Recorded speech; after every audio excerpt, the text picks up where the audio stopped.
Computer আর্কিটেকচারের basic 3টা part আছে। তার ভিতরে একটা পার্ট হচ্ছে সেন্ট্রাল প্রসেসিং ইউনিট, অর্থাৎ আমাদের এই ইউনিটটাকে বলা হয় সেন্ট্রাল প্রসেসিং ইউনিট, সিপিইউ। এবং তারপরে আমাদের যে অংশটা আছে সেটা হচ্ছে কন্ট্রোল ইউনিট, এবং তারপরে অংশটা হচ্ছে মেমোরি পার্ট। সেন্ট্রাল প্রসেসিং ইউনিটের ভিতরে আমরা জানি সিপিইউকে কম্পিউটারের ব্রেন বলা হয়, অর্থাৎ কম্পিউটারের মেন যে প্রসেসিংয়ের পার্ট এটা মূলত সিপিইউ করে। প্রসেসিং করার জন্য আমাদের দুই রকমের মেমোরি লাগে এখানে, রেজিস্টার এবং ক্যাশ মেমোরি। এবং প্রসেসিংয়ের কাজটা, অর্থাৎ যত প্রকারের গাণিতিক এবং লজিক্যাল কাজকর্ম আছে সেগুলো আমাদের এই এএলইউ এর মাধ্যমে করা হয়, যেটার ফুল মিনিং হচ্ছে অ্যারিথমেটিক লজিক ইউনিট।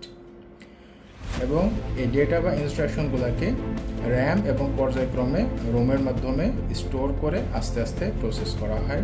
এই জন্য আমাদের নিচের পার্টটুকু হচ্ছে মেমোরি ইউনিট, এবং এই টোটাল ডেটা ফ্লোটাকে কন্ট্রোল করে কন্ট্রোল ইউনিট। তো এটাই হচ্ছে কম্পিউটারের বেসিক আর্কিটেকচার।